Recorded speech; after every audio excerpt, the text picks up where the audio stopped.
Triangle Tennis Podcast. I'm your host, Matt, and as always, here with Zach.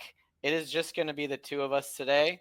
We have a couple of things we're going to do today. First one is we're going to be doing a quick reveal of Frosty Dubs and that process. That was a good time. And then we'll be doing a little Zach on Zach because we haven't done that yet. So we're very excited for this.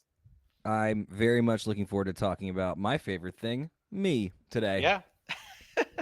Who doesn't like to talk about themselves? That's a great. He said humbly. Yeah. Oh, yeah. Oh, hey, I need another spindrift. Zach and I were just talking about how it's been do you need a spindrift? Do you have it? I'll crack a Do you have spindrift, one? too. Yeah. Okay. I don't think the What mic flavor? caught that. What flavor do you have? I'm so glad you asked. It's a Fuji apple. It's a new What? flavor. Yes, it's brand new, and Man. it feels much more like a fall beverage to me. Yeah. I don't know that this is like what you want to drink in July, but I'll tell you, Yeah. in September, a cool Fuji apple spindrift, my goodness. Oh, Where do you get all these flavors from? I'm going to be real. My single largest monthly grocery expenditure is on Spindrift. I order several cases every month directly from Spindrift. And if you Google Spindrift discount code, there's always like a random influencer. So I use hashtag Spinfluencer Emily or something like that and got 30% off my order. So you can get good deals with a little Googling. Wow, what a deal. Man, I just get the ones from Harris Teeter. I've got a strawberry lemonade. It's pretty good. You have turned me on to this fact, but there are 30 racks of Spindrift at Costco. At Costco, yeah. So I've been doing that. Oh, yeah.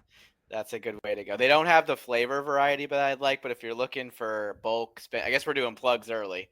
If you're looking for bulk, good pricing, and you want your Spindrift fix, that's the way to go. This is another episode of the Triangle Spindrift Podcast. Yeah. The official, unofficial, I think is how Max would have us say it, drink of the podcast. Yeah. Yeah. I feel like you should be able to say that. I kept trying to get when I was in Arizona, I was trying to take a picture. There was a Mountain Dew ad, and it said Mountain Dew, the official, unofficial drink of Arizona because of mountains and stuff. Yeah. And I was like, can they do that? And I would like Max to fact check us on that. I think that Max in an early episode told us you can say officially unofficial, but also if you get a cease and desist letter, you should really cease and desist. So this is Mountain Dew at an airport, and I saw this multiple times. So they're doing it. I think they're working with a different legal budget than you and I over there at Mountain Dew. Maybe they can afford a couple of cease and desist letters.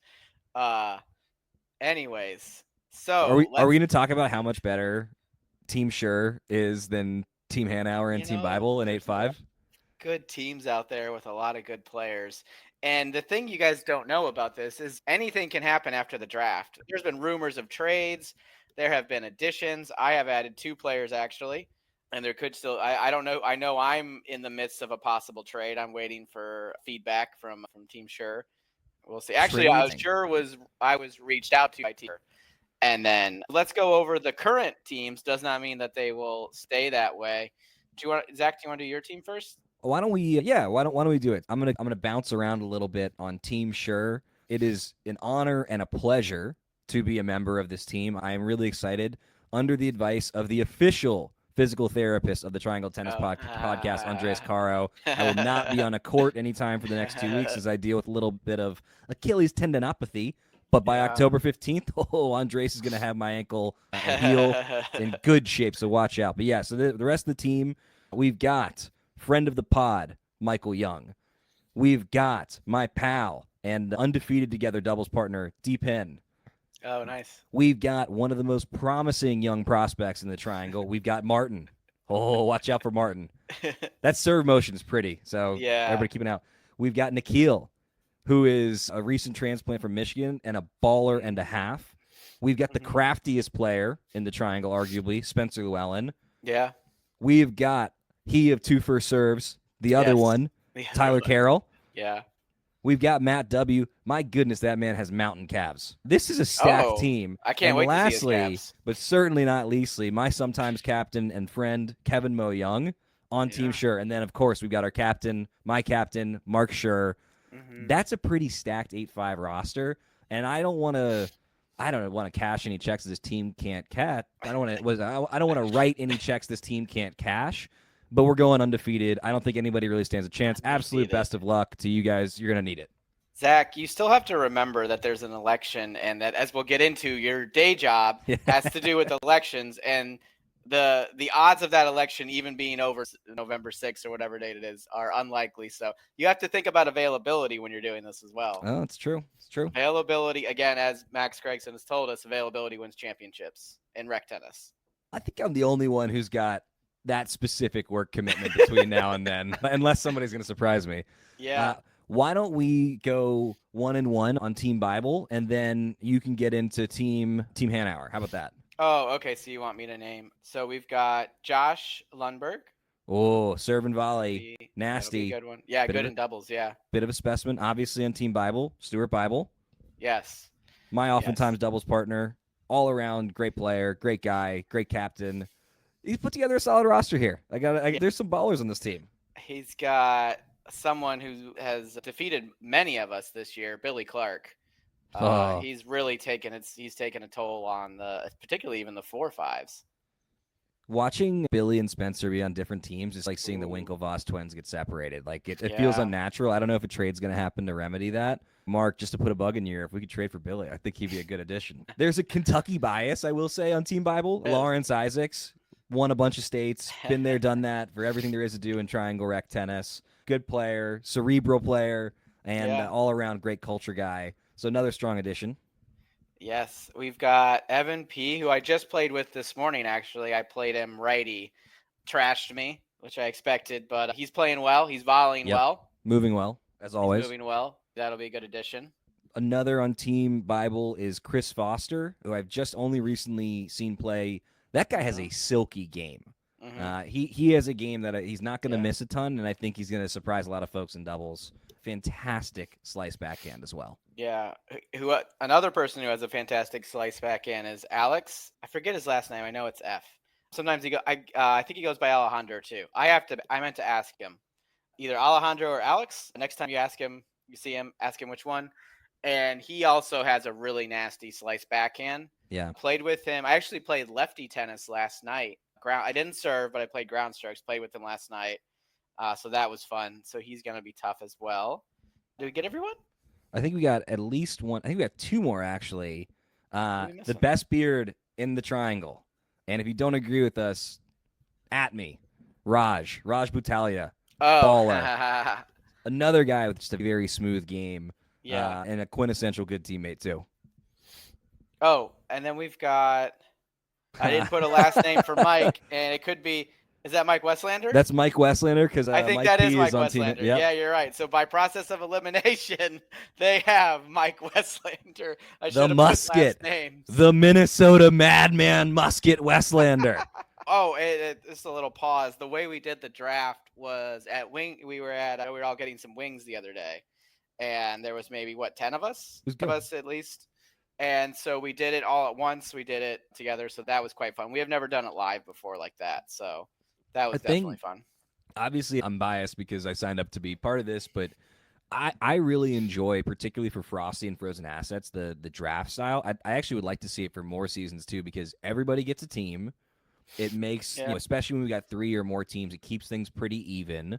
And so that means every match is going to be competitive. Nobody's going to run away with it. Look, if your goal is to go to states, this is not the best style of doing things. But guess what? There's no states for Frosty Dubs. No Frosty Dubs. No golden pickles. No golden balls. Nothing golden about it. Could be a golden pickle. Maybe. Yeah. That's between the captains to sort out. But I think this leads to just really good matches and a lot of fun. And so I thank you, Matt. Thank you, Stuart. Thank you, Mark, for doing it, for captaining. Thanks to everybody who signed up. And I hope we'll see even more of this for Frozen Assets. Yeah. Look, got Frozen Assets, the next one. So my team, we've got marketing director extraordinaire, Daniel Marchek. We've got a new addition who wasn't so I'm still recruiting, Nick Gilder, doubles partner of mine. We've got Parv, so that'll be fun. I have a little bit of a lefty bias. I really wanted to make an all lefty team, but Mark was obviously not going to be on my team, so that put a damper in that.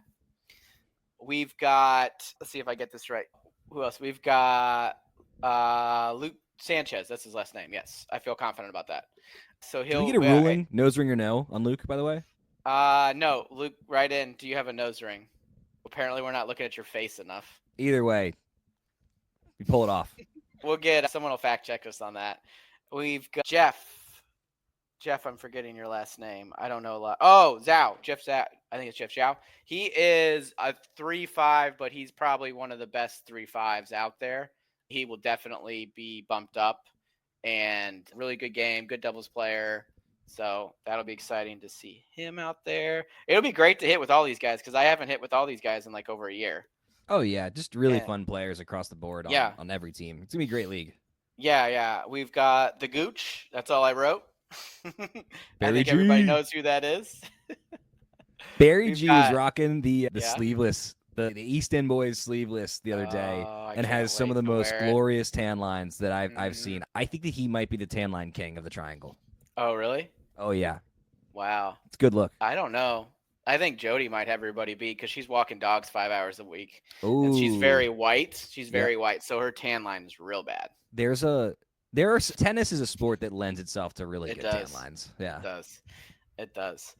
Excited to see everyone's tans line. I can't wait to see. I feel like we are all obligated, no matter the temperature, to wear our tanks the first match. Oh yeah, it could be I think that snowing should and you gotta just wear it. be. We've also got Mike P. We've got Mike P. Super excited to have him on the court. I have never played doubles with him. I think we'd be good together because I know he's got a big game and I'm consistent. So hopefully I'll get a chance to play with him. And then we've got Christopher Green. Hopefully he'll be able to sneak away from the baby once in a while to come out and play tennis with us. And then we've got David Neenan, who's been one of my righty offhanded singles partners the last couple of months. We'll get out there once a month and play an offhanded match. But I think I should be able to play him with the correct hand in the near future. Let's go. Yeah. Who's been helping you out with that, Matt? Andre's been helping me out. Andres with the Caro, PT Andres Caro, extraordinaire. PT extraordinaire, the official, unofficial, official PT. I'm not sure if we can say he's the official. He sends us a cease and desist letter. Sorry, Andres. You are the official PT of the Triangle Tennis Podcast. We're gonna get something from Duke saying cease and maybe we shouldn't mention the employer because I feel like they might. They're gonna send something. Yeah, they got more lawyers than any They individual. do. Yeah, That's what I was afraid of. I think from our 30 listeners, we should be okay. I don't think they're too worried about us. Yeah. Those look all great teams. Obviously, Team Sure is going to win. Very solid rosters all around. Things you just never know what's going to happen during the season. Guys could get hurt. Guys become unavailable. You get a couple of trades, and it's still wide open. It's still wide open. The real wild card here is if somebody can talk Ryan Seiko into signing up. Oh yeah, because he said no, and we should respect that.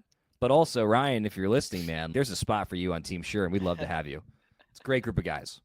We'll see. We'll see how it breaks out. But so far, those are the teams. Be on the lookout for chat starting soon. I'm going to start creating my chat, I think, on the weekend. So be on the lookout for those. And I'm not sure when schedules come out. I would assume probably in a week or two. I think that's our recap. Anything else you want to add, Zach? It's going to be a fun league. Look, this is all the money that people pay in fees. It's going to Enocta for this. And I don't know if it's all the money, yes. but this benefits Enocta. And so I know that there's no states for this, but you are doing a community good by signing up for Frosty Dubs and Frozen Assets. It's stuff that is going to allow for advocacy, court improvements, more tournaments, more clinics, get more people into it. Enocta is a really great organization, and I think it's awesome that they're doing this league, and I feel very happy that so many people are able to support it and take part in it. What's that organization called again? Enocta. Okay, just wanted to make sure. Okay. That is, I believe that's what Chris Moffitt confirmed. It was Enocta. Yeah. Unofficially, officially confirmed. Yeah. Yeah. He definitely did. I think on raising money for Enocta, not Enocta, for DPR, I was told we raised somewhere in the ballpark of $500 to $600 from the East End merchandise. Yes, indeed. And we raised a little bit of cash there. We're hoping to raise even more for the Durham Retro Racket Classic on November 16th. Look out for emails. Look out for signups. If you go to the website now, you can put your email in and make sure to get notified. It's durhamretro.com. I think it's going to be another really great tournament. If it rains, it's going to be such a pain in the ass to reschedule, but we will find a way to do it. Last year we got hurricaned. Hopefully this year we'll get good weathered. Yeah. All right, that was the Frosty Doubles reveal. Now it's time for Zach on Zach. Zach, you've alluded to this a few times, but just tell the people, what do you do for work? Yeah, so I own a company called Brackish Solutions. I named it in part because I thought it'd be funny if the initials were BS, because I am a political consultant. I worked on campaigns for candidates for a long time, and I've done a bit of work for super PACs and some C4s, some of which y'all might be a little bit familiar with, some not. I think it's important for me to say this. Obviously, I have my own political beliefs and I believe them strongly, but I don't judge anybody for theirs. I kind of came up on the Democratic side of the aisle. I remain a Democrat. I think Democratic thoughts. I don't think that's particularly unusual in Durham, but I love everybody, regardless of what they think. Everybody's entitled to their opinion. Yeah, that's great. Vote for Josh Stein because Mark Robinson's a nut job. Wasn't that crazy? Yeah, man. Do we have that? That was wild. That came out today, right? Yeah, look, in my experience as a political consultant, if you refer to yourself as a black Nazi, it's definitely not helpful Yeah, electorally. And one of the yeah, two candidates did that in yeah, in the state that we live in. yeah. Recently, That's yeah. Also, yeah, I don't want to get too much into that because I know people don't. They're not here for politics, but yeah, yeah, it's just please don't vote for the guy who called himself a Nazi. I guess is what I would yeah. ask. That seems fair. I think we can get behind that as a pod. Yeah. So I'm going to shift a little bit. We're going to go politics adjacent. What are some of your favorite politics TV shows or movies? Look, if you ask anybody who works on political campaigns or in politics, the one that they will tell you is probably the most realistic is overwhelmingly Veep. I That was my next love question. Veep. Yep. It's so good. Yeah. The crassness Yeah. and the general apathy, unfortunately, like that is a very common personality type that you'll see Yeah. in politics. I think that particularly when people are working on campaigns and are young, they tend to gravitate towards the West Wing. It's more Yep. optimistic. It's not as cynical. It's all about being part of something bigger and having and essentially being it's for true believers, right? The Yeah. longer you do something, the more it becomes a job, right? Yeah. And so the more it becomes a profession and your ideology takes a back seat to the life responsibilities that you've accrued Mhm. along the way. Mhm. And so people who've been in it for a while tend to really gravitate towards people. I enjoyed House of Cards. Yeah. Obviously, Kevin Spacey, not a good guy. Ooh, Certainly yeah. don't condone any of the terrible stuff that he did. Yeah. But It was a good show. the Yeah. first season in particular was Yeah. It spectacular. was good. I think it started to go off the rails in season 2 with spoiler alert, but it's 15 years old at this point. Yeah, when he murdered Zoe Barnes, it was like, all right, like sitting Mhm. members of Congress don't push people in front of the metro, even if they Yeah. think that there's a blind spot for the camera, because the level of risk exposure is Yeah. off the charts, right? Not because murder's bad. It's the level of risk exposure, right? Yeah. It's all about risk Yeah, exposure. It's like- not like ethically, this seems wrong. I shouldn't kill people. It's Yeah. like, man, I may not win that next election. I don't know. Yeah, I mean, I think the North Star for a lot of folks that work on campaigns is, does it help us win this election first? Is Yeah. it legal second? And if the answer is no, then what do we need to do for it to be legal? Yeah. That was an older consultant that I worked for a little bit. Used to ask 2 questions before doing anything. One, does Yeah. it help us win? Is it legal? Yeah. And then the Legal. follow up was always like, how do we make it legal? if How do we it's make not? it legal? And by the way, like Wow. very rarely is something unlawful in politics because the laws, we've essentially in many ways legalized corruption in this country.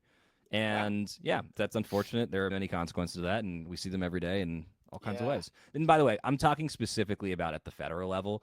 I've actually found that local and municipal politics are really heartening. Like in my free time, I do some things that are volunteer capacity at the local level.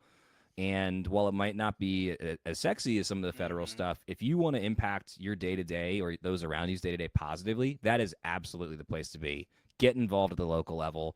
If you are a narcissist and you have an insatiable lust for power, run for Congress. Otherwise, like stick to the local stuff. That's what really impacts you. And I'm being a little silly here. Sorry if any of my former clients who ran for Congress listen to this. But like, I'm being silly for the most part. Yeah. We talked about some of your favorite, any movies that stick out. I'm trying to think in my head Yeah. if there's any. Yeah. Yeah? There's one in particular. So, Yeah. have you seen The Ides of March with Philip Seymour Hoffman and Paul Giamatti?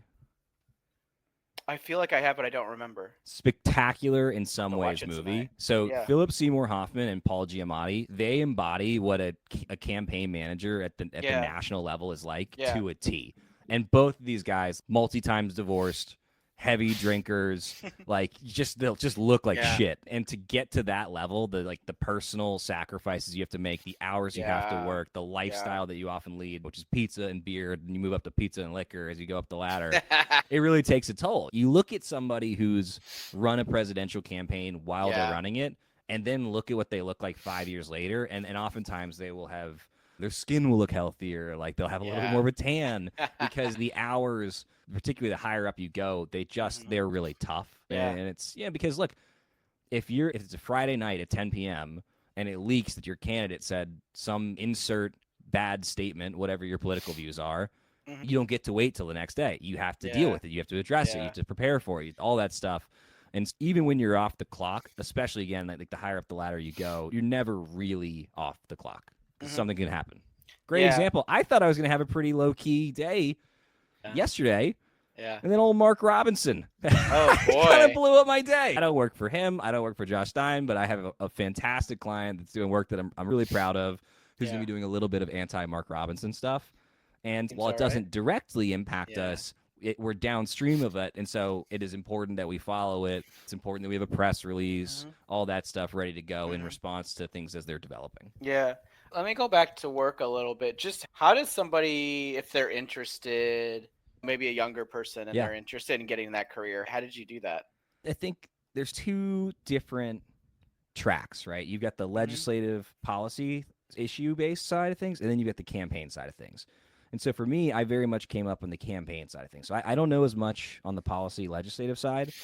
The best way to get involved, show up at your local Democratic Party headquarters, Yeah. volunteer. If you're a good volunteer, then you become an intern. If you're a good Mhm. intern, then you will have an opportunity to go work for either a local candidate who needs somebody, a coordinated campaign, national party. The way I personally got in was I just finished up my sophomore year at UNC, one of the three Mhm. undergraduate universities that I attended over the course of 6 years, 3. not where I graduated from.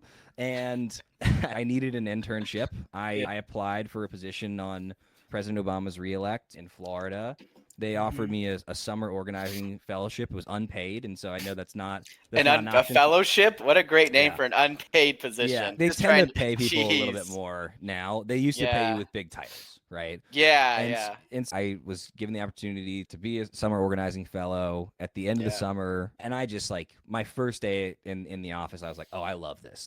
I feel like this is a thing that I'm naturally okay at.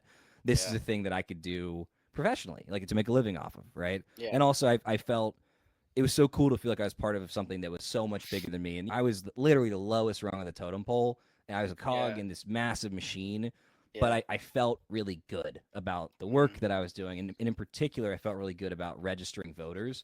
Because look, Yeah. if you're talking to someone, hey, are you registered to vote? No, you're not. Would you like to? I can help you do it right now. You get them registered. That person, in all likelihood, would not have voted if not for Mhm. the conversation that you've had with them, right? And Yeah. again, it doesn't matter somebody's party, their Mhm. ideology, whatever. It's just a good thing for people to vote.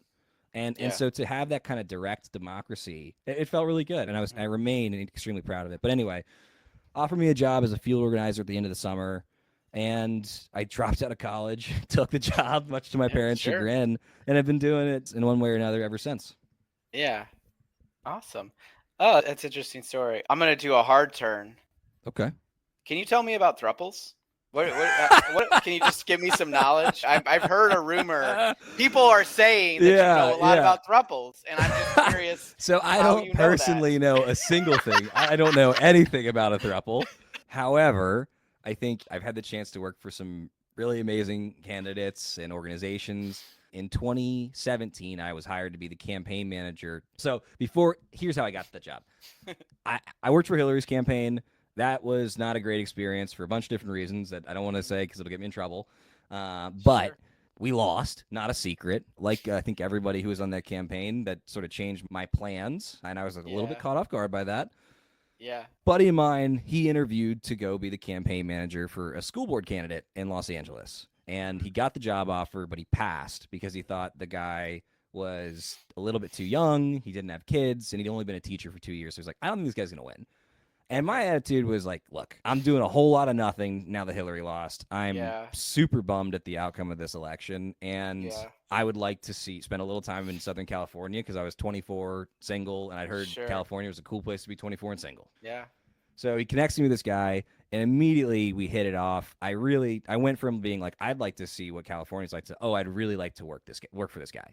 His name's Nick Melvoin, still in school board, fantastic. He hired me. One thing led to another, right place, right time. Ended up becoming the most expensive school board race in American history and, to my knowledge, world Whoa. history, because there's not a lot of elected school boards actually in much of the rest of the world. $8 million race. And it's LAUSD. It was 500 to 600,000 kids, and so their budget, multi-billion-dollar budget. So it makes sense that it would be the most expensive school board race because it's the largest elected school board body. New York actually has more students, but it's appointed, not elected. My guy, he ran a great race. He worked his ass off. He won by 14 points against a two-term incumbent. The consultants for Nick Melvoin were the same consultants for Katie Hill, who at that time was an unknown or lesser-known candidate for Congress. This was mid-2017. She was a really impressive executive director of a nonprofit in Southern California that worked on addressing the unhoused crisis. And the way that I thought that it was set up was like it was a done deal. I was going to be her campaign manager. So I went into this interview thinking it wasn't an interview. It was like, we're going to get to know each other before I start work. So like, I went in full of confidence. Like, we just started talking. I was like, hey, yeah, like, you got to do this, you got to do that. And we were like brainstorming and riffing. And it wasn't really, we didn't really talk about each other. We just were like talking about like ideas and like how the campaign could run and all that. Didn't hear from her for a little bit. So I took a road trip back across the country, from Los Angeles to North Carolina with a buddy of mine from high school, Ben Strasberg. And the day that I got back to North Carolina, I got a call from Katie. Hey, I'd love to hire you. I think this was a Friday, and she's like, can you start on Monday? Oh, geez. And I was like, no. I really want to work for you, but no, I cannot start on Monday. And she's like, oh, like, how come? And I was like, I'm in North Carolina, and I drove here. So I spent a couple days at home and then drove back to Southern California to go work for Katie. Her district was in Santa Clarita, Simi Valley, Antelope Valley area. But anyway, Katie was a rock star candidate, still a friend to this day. She ran a great race. She raised a ton of money. She also beat a two-term incumbent who had held that seat, and the party of the incumbent had held the seat for 25, 30 years. So it was a big win, and it was really a kind of high-pressure situation because 538 used to have this needle of what House seat is the most likely to be the tipping point. And at various times, Katie's seat, which is CA25, was on both sides of it. Wow. Like, this is cool. In all likelihood, it was going to come down to another seat, but this was viewed as a tipping point. Yeah, I ended up at Katie won, fantastic. Ended up going on doing a couple different things. Katie, unfortunately, ended up resigning from Congress about 9 months into her term because her ex-husband, bad dude, the worst, leaked some racy photos of her. And also, they had been in a throuple with a young woman where it was not really appropriate for them to have been in a relationship with her. Yeah. And it's by no fault of this young woman's, I think, not appropriate on the part of Katie and her husband. Good people do bad things. Yeah. You know, good people do things they shouldn't do, especially in high-pressure situations. Came out later on that her husband had been verbally and immensely and financially abusive. Real piece of shit, did a number, but she was in a bad spot. And so she ended up resigning. And that, however, the kind of like the thing that like is humorous in this is in the coverage, it was the first time the word throuple had been used in relation to a member of Congress, right? And so I sometimes joke that I am like an expert on the term throuple because that was something that I happened to intersect with over the course of my career in life. So when the next throuple comes out, all the major news networks will be coming to you because you're the one with the most experience. So it's funny. This is actually the first time I've ever spoken on the record about it. So they do not come to me for comment on throuple-related matters. I'm cool with that. I hope if anybody wants to ask me a question or interview me, I hope it's about other stuff besides throuples. But you are the leading political expert on throuples. That could be that's something. I wouldn't say I'm number one, but I definitely would say top 25 expertise in political throuples. I think that is a factually correct statement. Yeah, that should go on your website. Are you a Congress member who might be in a throuple? Give me a call. I have experience with this. Yeah, I think I don't know how to put that on my LinkedIn. I don't know how to put that on my website. Yeah, but if anybody has ideas, throuple experience. Yeah, people are welcome to write in. Point. Yeah, that's a great selling point. I just feel like you're underselling yourself there. A piece of advice that I would give to anybody considering a run for office or entering the public eye is like. Oh, I thought you were going to say a throuple. No, it is. ask yourself, is this thing that I'm doing, if people were to find out about it, what would happen? How would they react? And if the answer is bad, then probably don't run for public office. What people do in the privacy of their home is their business. When you step into the public eye, and some of that stuff, I think France has a little bit more right, where they talk about the sex lives of politicians much less. That's not really a factor the same way in a lot of European countries it is here. I think it's like the puritanical roots of the country coming out, but also like you got to be realistic. If you're in a setup that's a little bit like less traditional, certainly nothing wrong with it. Shouldn't be judged. It's your right. But you should be clear-eyed that if you enter the political arena, the likelihood of being judged for that goes up. Yeah. Makes sense. You had mentioned 538, and I wanted to get some advice. It's difficult to find good information these days. I'm not on TikTok. I hear the youth get their news from TikTok, and that scares the fuck out of me. I don't. Me too. I thought they just danced. I don't understand. Do they dance the news? I don't understand how you would get your news from TikTok. But where, for some of us who want to get some good information, where might you send us to? Yeah, I think if you're looking for horse race information on the election, I would encourage you to not look at individual polls and to not check every day. I would encourage people who want to know what's going on with the horse race, pick one day a week at most, find 2 or 3 different aggregators. So 538 still has a model. Nate Silver now has his own model, and I think did he separate from the company? Yes, he's funded. Really, I didn't know that. Yeah, he got laid off by ESPN, but so what he's at now is called the Silver Bulletin. It's funded by Peter Thiel, and so there is some debate about whether or not Peter Thiel influences his model, because he is more bullish on Trump than almost any other aggregation model. Yeah. But at the same time, Nate Silver's got a pretty good track record. I don't think that he's skewing the numbers. I think it's worth looking at both 538, formerly Nate Silver's model, and the Silver Bulletin, his new model. I also think Real Clear Politics has a pretty good aggregator. Good one. No one's perfect. Polling has been off plenty. It's typically within the margin of error, so it's less off than people, I think, realize. If you're looking at every single friggin' poll that comes out of the numbers in Pennsylvania every day, like you're not actually getting anything useful from that. Yeah. I do it for a living, and I do not check the polling every day. When people send me one-off state polls, I generally am like, I don't care. There's a couple exceptions to that. One is Ann Seltzer, who's an Iowa pollster, and her batting average is like remarkable. Arguably the best pollster in the country. She only does, or overwhelmingly does, Iowa stuff. And not only is it a great predictor of the Iowa vote, the Pennsylvania, Wisconsin, Michigan, but particularly Wisconsin and Michigan votes tend to trail with similar numbers around that, because some states, they're clustered in that way. So for horse race stuff, go to the aggregators. Don't go every day. You don't need that. It's not helpful. You're not learning anything. You're just stressing yourself out. For news, I would say you're going to see stuff on social media, but you're being served an algorithm, right? And so your preferences are either being validated because that's what the algorithm thinks you want, or you are intentionally being served stuff that's going to piss you off because it's going to keep you looking and doom scrolling longer, right? So it's not, look, you get a link to an article from a reputable source on social media. Sure, read it. It's helpful. But I would really encourage folks to find a variety of news sources and go directly to the site, right? So for me, I like the New York Times. I think that some of their columnists are terrible, but I think their reporting is generally pretty good. I think, by the way, Ross Douthat, respectfully, is a total fucking moron. He's gotten every single meaningful prediction. He's awful. Every prediction he makes is wrong. And I'm being hyperbolic, but his batting average is very bad with his predictions, is all I'll say. That's a great example of an outlet that I think does good reporting, but has not great analysis sometimes. Okay. I think if you want some of the more inside baseball reporting, Politico is very good. If you want to know the comings and goings of Congress, I like The Hill quite a bit. Oh, yeah. If you want to get North Carolina news, I got to tell you, we have an outlet that's relatively new called The Assembly. Spectacular. I pay for my subscription because it's worth every penny. Yeah. Triangle Business Journal, also very good. That's a very good one. Local stuff. I get those, yeah. And you'll notice, Matt, like there's a mix here. There's like a range of ideologies a little bit. Some are more hard news. Some have a little bit more opinion. Some is national. Some is state. Some is local. The Independent, excellent local publication, by the way. And what you don't want to do is get your news from one place all the time, because that's how you develop accidental biases. And look, all of us, we carry around our biases, our preferences, that kind of thing.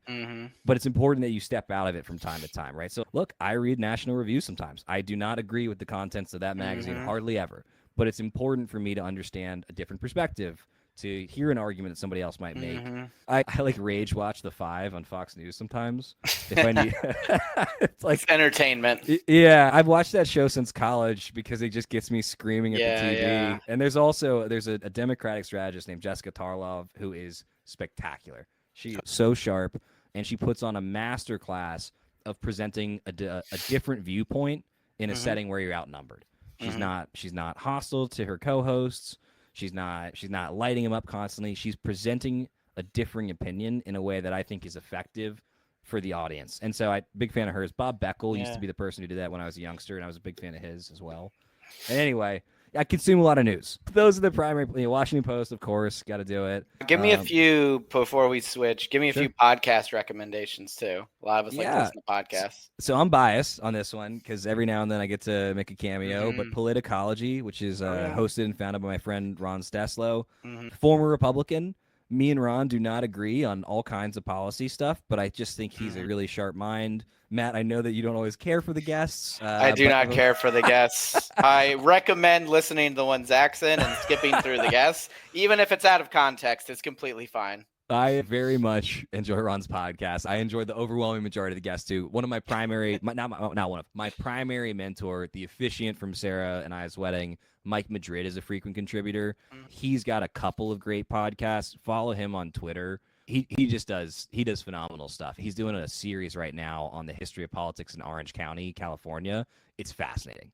Just gotta check out Mike Madrid's work. So that's another one. Sarah listens to the Daily. And so I get most of the nuggets of the Daily through Sarah, but I do listen from time to time myself. And yeah, that's about the bulk of it, I think. I'm actually not, ironically, I'm not a big podcast listener. Really? Yeah, just Wow. I prefer the way I consume information. I much prefer it to be written. That's a little bit easier for me. Yeah, interesting. Okay, well that's great. All right, let's move away. Before from, though, Matt, you are a podcast guy, so give us a couple. I should listen to more. So what are you listening to? I do. Let me look what I have here. So if you're looking for one of my favorite ones is Left and Center by KCRW. So if you're looking for a healthy debate on both sides, they bring in someone from the left, someone from the right, and then they have a moderator, an old NPR morning edition host. Pretty much everything on NPR. I'm obsessed with NPR. If you're another great one. Hold on. Can you do What? the NPR voice real quick? I don't think I can. I think you can. Come on, give us a go. I don't know how to do it. Hanauer and Well, Matt Lamar voice. Yeah, let's hear it, man. I'm Matt Hanauer. And welcome to the It's not. Triangle Tennis Podcast. It's not natural. I have to do it in a different setting.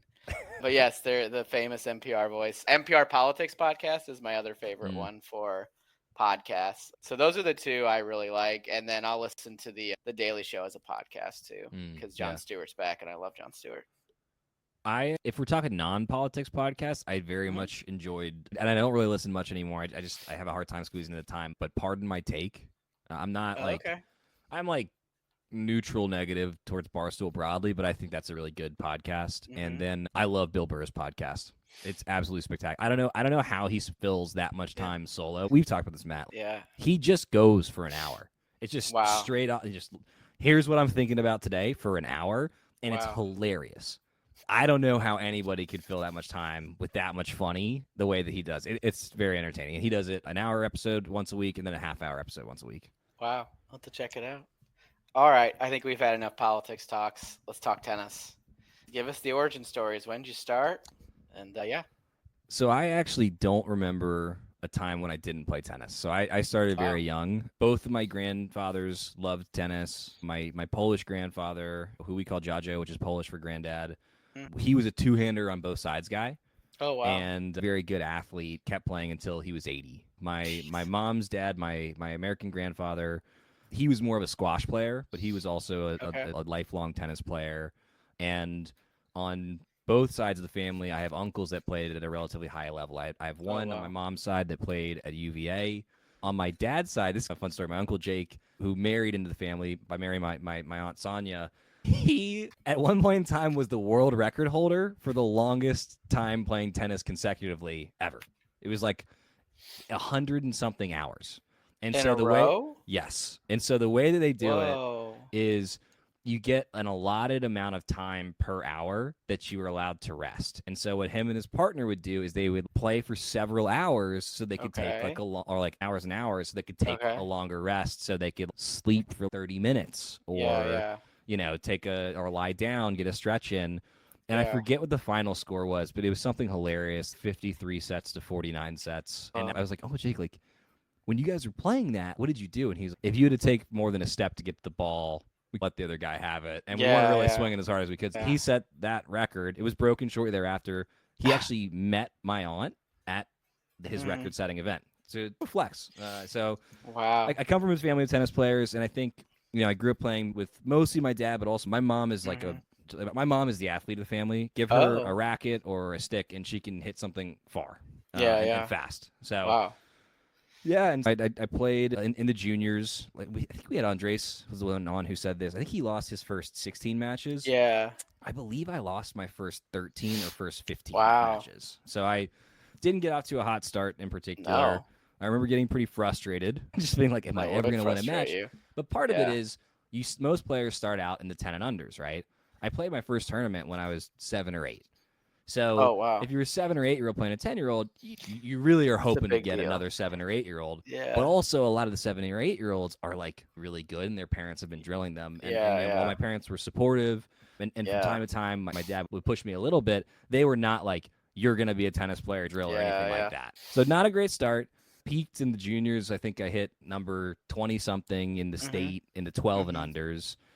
Didn't really play much in the 14s. I think I got burnt out a little bit when I was around 13. Yeah. Baseball actually was my better sport at that point, so I started to focus a little bit more on that. Mhm. Then when I got to high school, and I grew up in Chapel Hill, but I went away to high school in Alexandria, Virginia. Oh.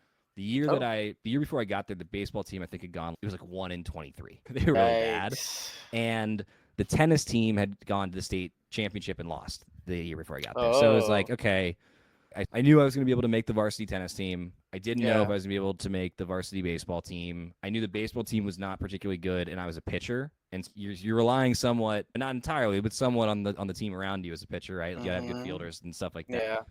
And wasn't able to do both, and they were in the same season, so I picked Mhm. tennis, and from that point forward, that was my sport. Yeah. Played a little bit of squash in the winters. Was part of the team that went to nationals. I was like number 7 on Nice. the team. We weren't particularly good. We were like one of the lower divisions, but Yeah. still technically correct to say I went to squash nationals. There you go. I was my first couple years mostly a doubles player on the team. We had Wait, some really excuse me. yeah. Did you guys were you guys up for a golden squash? Was that the Not to my prize? knowledge. I don't think so. I think they just did a normal trophy. Oh, how By the lame way, is that? if you want to go down a quick rabbit hole, the Trinity squash team is one of the most dominant dynasties in sports Wow. history. I think they won 11 national championships in a row. That's wild. Trinity squash is bananas. But yeah, I played singles my junior and senior year. I was like honorable all conference mention my senior year, which basically means I wasn't nearly as good as the other guys, but like the coach liked me and I was the captain Yeah. my senior year. And so they Exactly. kind of like, I got you. yeah, Yeah. that was like, this is a good player. It's more of a lifetime achievement of this is a good Exactly. player who wasn't at that Exactly. level, but contributed, right? So that was nice. I got a letter of interest from a tiny D2 school. I Mhm. talked to a couple coaches at D3 schools about playing. Actually, Mhm. ironically, I talked to the Swanee coach, and I don't know if it's the same Yeah. one that Andres had, but he was like, he'd seen some footage of me and talked to the coach, and he's like, you could probably play 5 or 6 to start and maybe work your way Mhm. up until the top 4, but Mhm. nothing guaranteed, basically. Yeah. And I wanted to have a normal college experience. I Exactly. very much enjoyed tennis, but I wasn't trying to make that kind of time commitment. Mm. And I look back on that, I'm like, gosh, I wish if I played club or if I played D3, would that have been better for me in college? Oh, And so you have not regrets, but you think about what if I would have done that a lot. I've thought about it, and I think the conclusion I've come to is that the likelihood of burning out would have been higher. Yeah. And I think after high school, I took a break from the game until I was 27, Yeah. 28. Played Yeah. casually for a couple of years, then found the Easton Boys and got back into Mhm. it as my Like second most job. of us. Yeah. exactly. Exactly. Yeah. And I don't know that I would have the same kind of love and enjoyment of Mhm. tennis today if I'd played in the club or the D3 Yeah. level in college. And so I think it worked out. But Yeah. path not taken, you never know. I am Interesting. comfortable with the choice. I'm happy with the choice. I'm really happy with the group that we've got and my Yeah. relationship to and with tennis now. Mhm. Because I don't know about you, man. There were times in my childhood, I did not have a good relationship with tennis. Yeah. Throwing rackets, breaking rackets, crying on the court, melting down, Yep. screaming at myself, at my parents, at Yep. spectators. And I wasn't the worst or anything, but it's tough. You got Yeah. all these hormones going through you when you're 12, 13, Mhm. 14. You have all this pressure. And for me, Yeah. it wasn't external. It was all me. Yeah, I was yeah, putting all this exactly. pressure on myself. And there were times that I snapped in a way that I look back on and I'm embarrassed about. Have a couple moments like that as an adult as well. Fewer, much fewer as an adult. Shout out to therapy. It still bubbles up every now and then. I think it would bubble up more if I hadn't taken that time away. Interesting. Yeah. Yeah, I have noted some of my best decisions ever were to quit playing tennis and then to pick it back up. Yeah, I quit at the right time and I picked it back up at the right time. I feel the same way, and I think a lot of the guys that grew up playing probably would agree because sometimes you need to walk away from an activity or a hobby to know how important it is to you and how good it is for you and how fun it is for you. And so I feel like I have an uncomplicated relationship with tennis now, whereas growing up I at times had a very complicated relationship with it. So let's get into some specifics. Do you have a favorite, since you've gotten back in with the East End boys? Yeah. Do you have a favorite? What's been like one of your favorite matches? Oh man. A couple months ago, I would have said me and Daniel playing in the singles final of the Smash Cancer tournament last year, but I guess people know at this point that we made that one up. Look, Daniel and I lost, but the match against Spencer and Billy in the finals of this year's Smash Cancer tournament, like that was just great tennis. Like I felt like all of us played well. Of course, would have rather won, but you play recreational tennis to be in matches like that. Yeah. And I just had a great time. It was a great match. I think it was 3 tiebreakers in one match. It was close throughout. I don't think that that certainly is up there. Yeah. Other favorite matches, huh? Let's see. So I get more out of a loss than I do out of a win. I think I don't remember the details of a loss. I think I'm both lucky and cursed to kind of memory hole a lot of what happens in a loss. But I get better from those experiences. And I would argue everybody who loses a close match or closest-ish match, you gain more from that than winning decisively, and sometimes more than winning a close match. Akihiro Hamada beat me 3-4, and that's one of the best matches I've ever played in my entire life. That was fantastic. Matt, I'm sorry, man. I'll tell you it wasn't my favorite match, but the best match that I've played ever, I think, in my entire adult life was against you. It was just one of those days. The ball looked like it was the size of a basketball. The court looked like it was the size of a football field, and I just felt like I couldn't miss. It was just one of those days. You got to include the Andres match. That's the best match that's the best match I've ever seen you play. You played better. It wasn't my favorite match, but it was a good match. The best match I've ever seen you play. Yeah. Look, Andres beat me 0-1. And, the doubles match. Yeah. The singles one was rough. Yeah. Spencer and I playing Andres. I'm totally blanking on his partner's name. Dan Hall. That we played at it was one of those days again. I was chock full of caffeine. Shout out to caffeine pills. Yeah. And it was just great tennis. I could not believe that we were hanging in there. It's also important to note that I believe was the match right after me and Rob Byer had gotten our teeth kicked in at Chapel Hill Tennis Club. So that was huge for my confidence to lose a close match to 2 legit 5-0s after getting absolutely mashed by 2 legit 5-0s. And so that was really good. Let's see. Weirdly, all my favorite matches are losses. I lost to Rohan at the Chapel Hill Tennis Club tournament a few years ago in 3 sets. That was 3-hour plus match. We had a great time. I felt like I felt like he played just a little bit better. I lost to Stuart Bible in 3 at a Greensboro tournament. Fantastic match there. And I don't remember the details of individual points. I can't say, this was really working for me in those matches. This wasn't. But I remember walking off the court for all of them being like, I played really hard. I tried my best. I played really well, and they just played a little bit better. And I find that immensely satisfying after the fact. Sometimes during the match, I'm melting down, whether I'm showing it externally or not. You play, at least for me, I'm not playing to win 1-1. I'm playing to go to tiebreakers, to go to 3 sets, to be pushed, to have close matches, and I'd like to win them. But I don't need to win them because I'm playing to be in those types of matches. And if you want to be in those types of matches, you got to be realistic with yourself. You're not going to win them all. Wow. Interesting. That's interesting. You don't remember I remember a few of the points from my favorite matches, but yeah, I definitely prefer the wins. I think losses are fine. having swing vision kind of changes things a little bit because there's the memory of what a point felt like, and then there's the video of what happened, right? And I probably fuck the remember. video. I got the great memories here. I know exactly what I did. I don't need a video to tell me. Maybe that's why it's not. Maybe it's not so much that I don't remember. It's that the video evidence looks so much different than what's happening in my head that I trust the video. Yeah, it takes away the fun of it. You think you're playing this amazing point, everything's perfect, and then you look at the video, you're like, man, I'm just like lunging. I'm not even moving. It's like terrible. It's true. Yeah, It's true. It's very humbling. Very humbling. All right, let's do some plugs, and then I've got one more. I'm so sorry. Oh, you got one more? I have to talk about one match that was a win.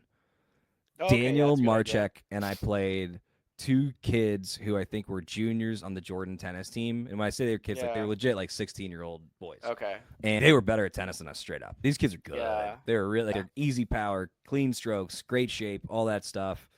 But our brains are fully formed, and we managed to steal a win, 8-5 in a pro set. And that was just like that. I remember an awful lot of. We both played really well. I could see that they were getting frustrated because it was like to them, like, how are these old men beating us right now? And that was actually the first time I'd been on a court where I was like, oh my God, I'm not the kid, I'm the old man now. Because to them, I'm not like a youngish adult. I am like unimaginably old. And that was such a kind of mind fuck. And it's fun. Yeah, we're old now. That is odd. I don't know if I'm sorry, I have to do one more. I love tennis, man. Lawrence Isaacs and I was playing Brett Eccles and Thomas Gaither and the at the Hollow Rock match. That was I could not believe that we beat those guys because they're such good players and just one of those days like we made good adjustments. Yeah. We played pretty well, made it happen. Yeah, I remember you talking about that. That was a fun match. Give us one of the Matt faves before we move on to whatever's next. Oh, yeah, no, my favorite one is doubles states against 7-5 against Patrick and Stephen Holmes. That's just and by far the best. I think I've told this, but the second point into the match, Stephen hits an overhead winner and turns around and yells as loud as he can, "Let's fucking go." And I love it. I love it. Fantastic. The energy was there. It was at a 10 the entire match. And obviously super, like, in between points and stuff, we were chilling, nice to each other. It wasn't at each other, but it was very just at that level the entire time. I bet a lot of people listening who have played Stephen Holmes have had one of their favorite matches against Stephen Holmes because he brings the intensity and he doesn't do it in a way where it's directed at you. Like, he's intense, he's playing hard, and in a way that I think really encourages everybody in the court to play intense and play hard in a way that's fun and just lends itself to some really good points. Yeah, it's always fun playing him. We knew it was going to be fun going into it. I had 2 lob winners on just great points over Patrick, and his face, I'll never forget his face. I can't believe he lobbed me again. Yeah, I love it. A lob winner is a special moment on a tennis court. Especially for me. Those are just great. All right, let's move into some plugs. You should go first because I have to think about my plug. So the thing that I want to plug, and y'all are going to hear a lot of this these next couple of weeks, is the Durham Retro Racket Classic. Mm-hmm. This is our 2nd annual edition. We're raising money for a good cause.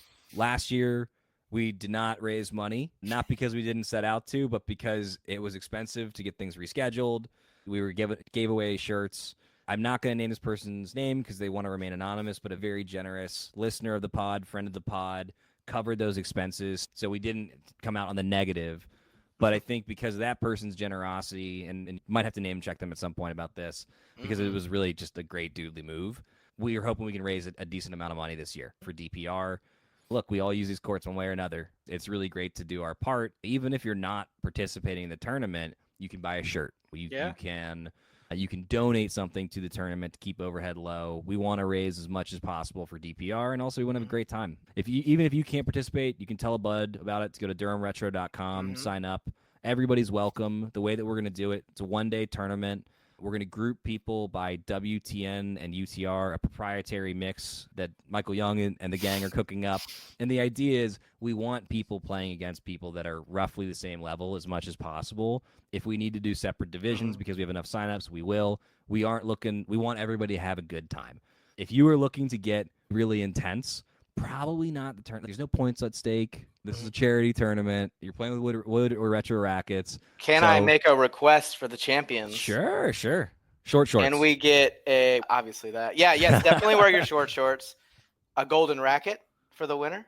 Oh, that's an interesting one. And it can be spray painted. We can I think spray if you paint just one. spray paint something gold, I think something has to be gold. As long as it's Yeah. gold, it'll be fine. One last thing I want to say about this. So Raj Butalia has collected a ton of wood rackets and is going to be generous enough to leave some with me. And I live right by East End Park. If you need to use or borrow a wood racket to practice for this tournament because you want to get a few reps in, shoot me a text, shoot me a message on GroupMe, DM us, whatever. We will have spare wood rackets. Everybody's welcome. All genders welcome. All ages welcome. You got to be able to keep score. Come on.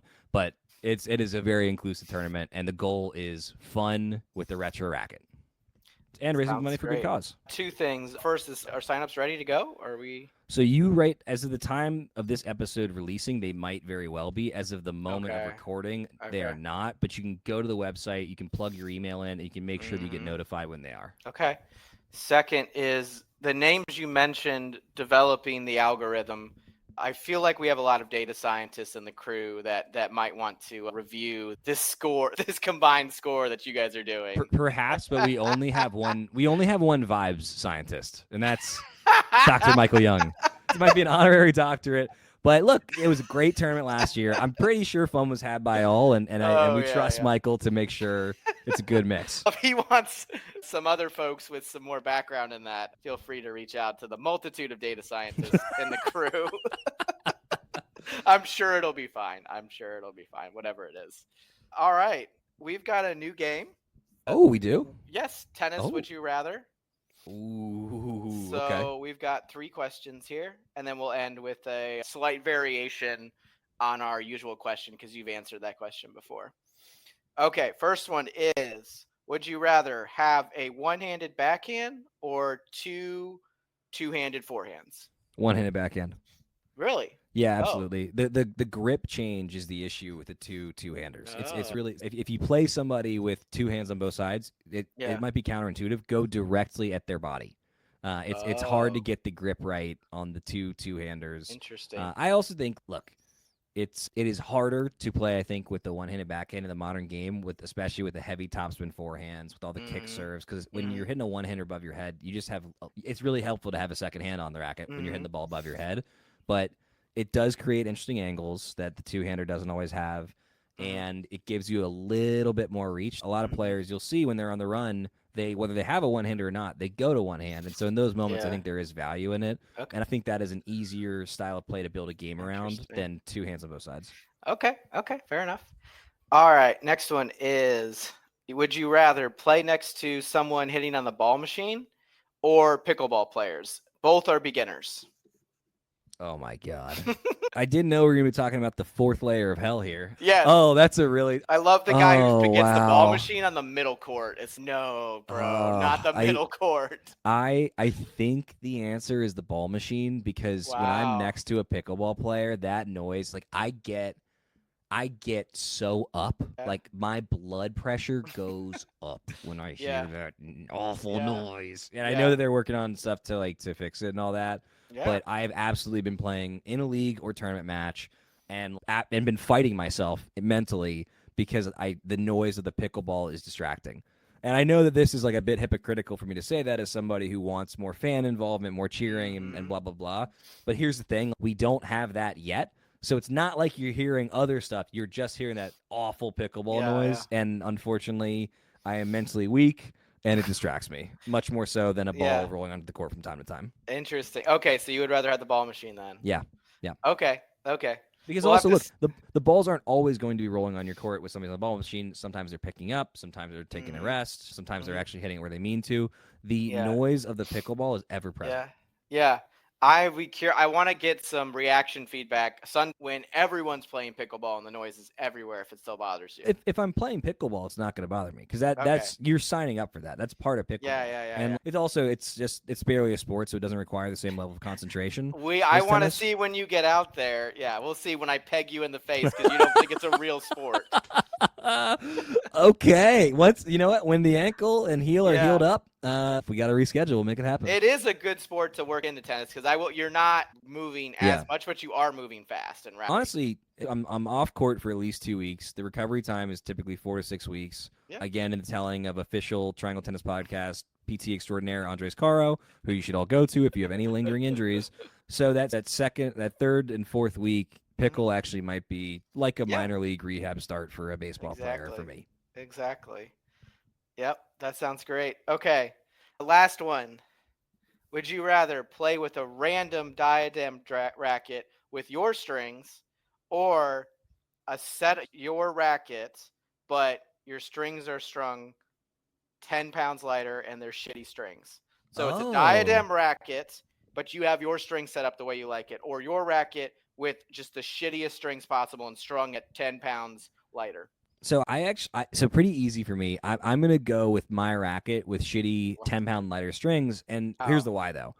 In the spring, so from starting around February 1 until Mm-hmm. the end of the spring season, I do not change my strings. I have a Wow. uniform string type at a uniform tension, and I don't change it Mm-hmm. because that's the season that really counts. That's the one where you really want to perform all that Mm-hmm. stuff. From the rest of the year, though, I'm constantly experimenting with new stuff. More often Okay. than not, when I go to Strung by Young, shout out to Michael Young, Stick Santa, great stringer. He'll pick up, he'll drop off for a low price. I Most of the year, I'm like, hey man, what do you think? What should we try? Let's do something new. Yeah, let's go up a couple pounds, go down a couple pounds. It really isn't Interesting. static for me. I'm Interesting. used to adjusting to different Mm-hmm. strings, but I love my Prince Phantom 97P. It's got so much arm comfort. It's got Yeah. so much feel. It feels to me like that racket feels like it's part of my arm. There are other rackets that on paper I in theory should play better Mm-hmm. with. It's a little bit like the wand in Harry Potter. Like when Yeah. something works, like don't think that hard about it. Just use the thing that Yeah. works.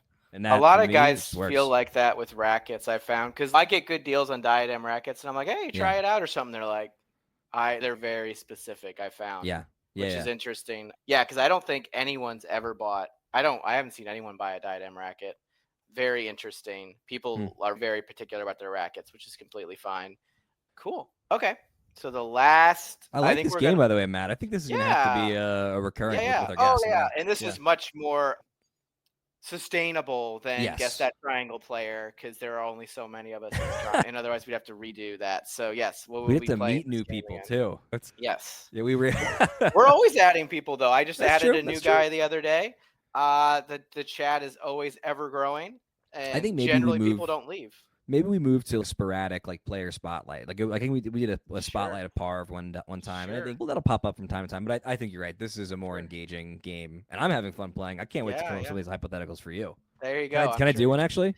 do. You have one? I do. Oh, sure, sure. Okay.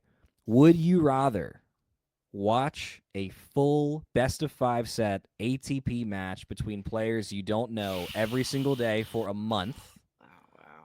or and you can play as and you're in this scenario you're healthy and you can play as much tennis as you want around that, Okay. or would you rather take 2 healthy weeks off from tennis and pickleball? No, yeah, I'd rather have to watch the tennis. I would be annoyed, but yeah, it's not worth. I've been off. I've had months off, and that really Yeah, sucks. yeah. There's very few things because I don't get that physical. I love the physical exercise. Yeah, I think you could even make it worse. Like I'd have to watch like Bridezilla for 2 months or something, or some shitty show like that. I would still rather Do play not tennis. besmirch the good name of Bridezilla, which is a Bridezilla, phenomenal show. terrible show. I'll tell you this much: the best show on TV right now, Secret Lives of Mormon Wives. If we're talking Oh, trashy reality TV, okay. it has everything. The level of Wow. casual villainy in that show is spectacular. The emotional stuntedness of basically every character, the injection of a little bit of light Mormonism here and there. Ugh, I feel like that show was made in a lab for me. I had to stand up for the majority of watching that show because I was so worked up watching it. It's spectacular. Spectacular. In my heart of hearts, I believe that show to be a far better piece of content than 12 Angry Men, and it's not close. Wow.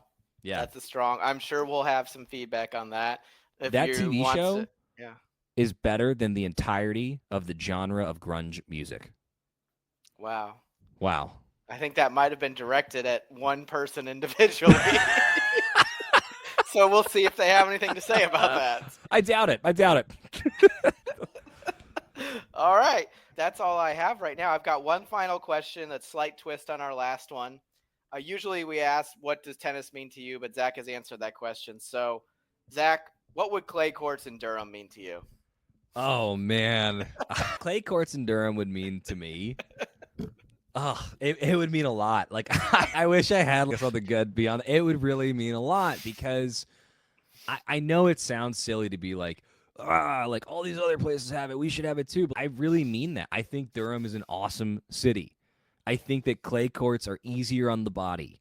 I think it makes it so older folks can play. Folks dealing with kind of nagging injuries makes it easier to play. They're all of these benefits to public clay courts. And yes, it costs money, and maybe it costs a little bit more to maintain.